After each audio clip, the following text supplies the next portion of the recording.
En el nombre del Padre, y del Hijo, y del Espíritu Santo. Amén. Señor mío y Dios mío, creo firmemente que estás aquí, que me ves, que me oyes. Te adoro con profunda reverencia. Te pido perdón de mis pecados y gracia para hacer con fruto este rato de oración. Madre mía Inmaculada, San José mi Padre y Señor, Ángel de mi guarda, intercedan por mí. Ha comenzado el mes de noviembre, mes dedicado especialmente a rezar por los difuntos. Es tradicional la visita a los cementerios en los primeros días. Recuerdo de niño cómo el 1 de noviembre, siempre acompañado de mis padres y de mi hermano, íbamos al cementerio de Algezares, un pequeño pueblito pedanía de la ciudad de Murcia, al panteón familiar que allí se encontraba en ese cementerio. Y un día luminoso, un día lleno de alegría, sin ningún miedo. Meditar en los novísimos, pensar en el momento de la muerte, de los seres queridos, de los seres conocidos, incluso de nuestra propia muerte, cuando Dios quiera. Pensar en el más allá no ha de asustarnos, incluso a pesar de los pecados, porque el Señor ya sabe que le amamos y de qué pasta estamos hechos. Y si le buscamos, nos acogerá como el padre de la parábola al hijo pródigo, aunque tengamos que lavarnos, que adecentarnos, que vestirnos. ¿Por qué rezamos por los difuntos? Porque nuestra oración, una oración que incluso puedes concretarla ahora en este rato de meditación, concretarla en la Santa Misa, la plegaria eucarística es la oración más imponente. Puedes concretarla en las oraciones tradicionales por los difuntos llamadas responso, o en el Santo Rosario ofrecido por las almas del purgatorio. Pues nuestra oración puede merecer para ellos un alivio de manera desconocida para nosotros, pero un alivio de las penas que sufren en el purgatorio. La muerte, el juicio, el infierno, el purgatorio, el cielo, es a lo que nos referimos cuando hablamos de los novísimos. Pero vamos a centrar más la atención en el purgatorio, que es lo que hace muy conveniente el rezar por los difuntos. ¿Qué es el purgatorio? El purgatorio, a menudo imaginado como un lugar, es más bien un estado. Quien muere en gracia de Dios, es decir, que muere en paz con Dios y con los hombres, pero necesita aún purificación antes de poder ver a Dios cara a cara, ese está en el purgatorio. Cuando Pedro traicionó a Jesús, el Señor, encadenado, prisionero, llevando de un sitio para otro, se cruza con Pedro. Y el Señor se volvió y miró a Pedro. Recordó Pedro que Jesús le había dicho: antes de que el gallo cante 2 veces me habrás negado 3. Entonces Pedro, al cruzar su mirada con la del Señor, nos dice el Evangelio que salió fuera de la casa del sumo pontífice donde estaba teniendo lugar ese juicio perverso contra el Señor. Pedro salió afuera y lloró amargamente. Este es un sentimiento como el del purgatorio. Y un purgatorio así nos espera probablemente a la mayoría de nosotros en el momento de nuestra muerte.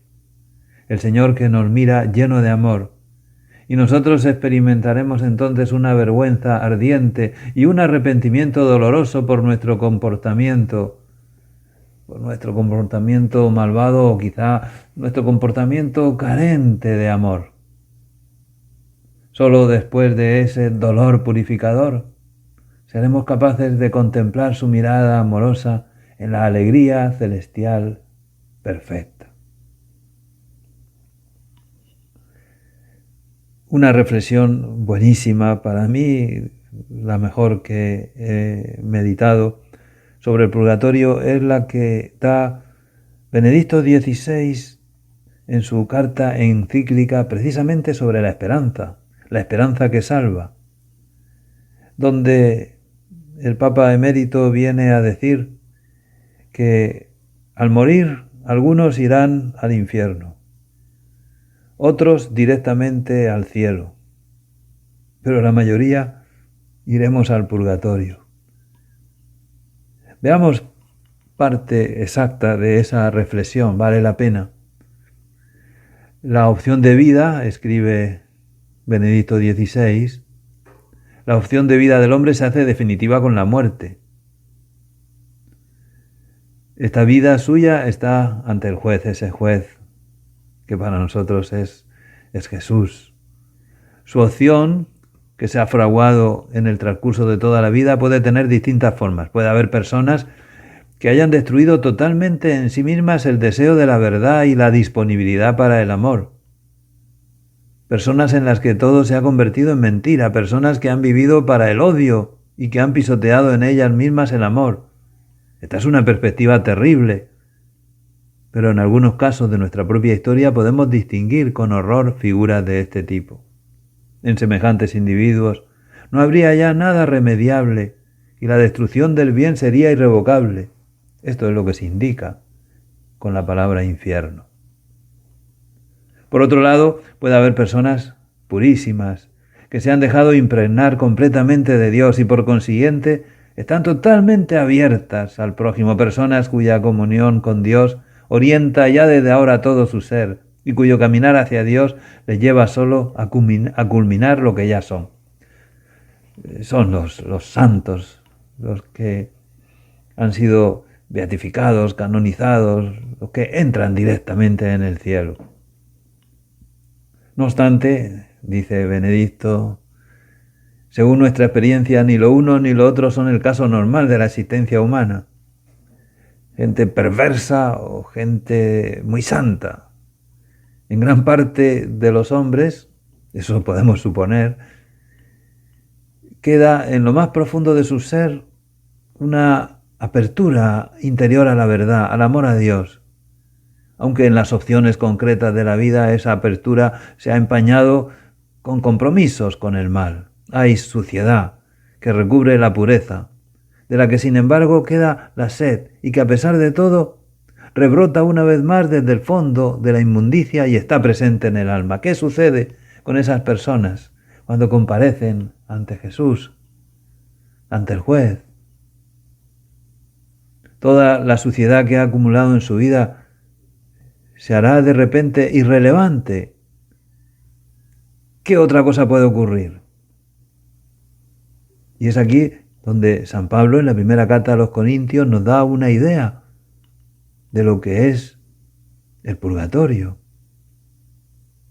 Lo hace con imágenes que quieren expresar de algún modo lo invisible, sin que se puedan traducir esas imágenes en conceptos, simplemente porque no podemos desde aquí asomarnos a lo que hay más allá de la muerte, ni tenemos experiencia alguna de ello. Pero es interesante la palabra revelada a través de Pablo. Pablo dice sobre la existencia cristiana, ante todo, que está construida sobre ese fundamento común que es Jesucristo. Es el fundamento que resiste. Si hemos permanecido firmes sobre ese fundamento y hemos construido sobre él nuestra vida, sabemos que ese fundamento no se nos puede quitar, ni siquiera con la muerte. Y continúa en esa carta a los Corintios. Encima de ese cimiento edifican con oro, plata, piedras preciosas o con madera, heno o paja. Lo que ha hecho cada uno entonces saldrá a la luz, el día del juicio lo manifestará. Porque ese día despuntará con fuego y el fuego pondrá a prueba la calidad de cada construcción. Aquel cuya obra construida sobre el cimiento resista recibirá la recompensa, mientras que aquel cuya obra quede abrasada sufrirá el daño. No obstante, él quedará a salvo, pero como quien pasa a través del fuego. 1 Corintios, capítulo 3, versículo 12 al 15. Ahí está dibujado, expresado lo que es el purgatorio.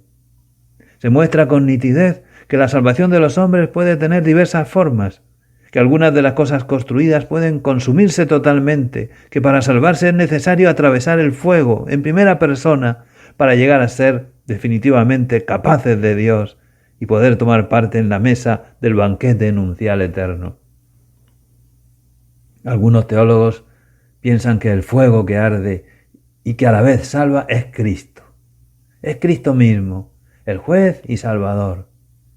Y el encuentro con Él es el acto decisivo. Ante su mirada toda falsedad se deshace. Es el encuentro con Él lo que quemándonos nos transforma y nos libera para llegar a ser verdaderamente nosotros mismos. En ese momento todo lo que se ha construido durante la vida puede manifestarse como paja seca, vacua fanfarronería y derrumbarse, pero en el dolor de ese encuentro, en el cual lo impuro y lo malsano de nuestro ser se nos presenta con toda claridad, en ese dolor está la salvación.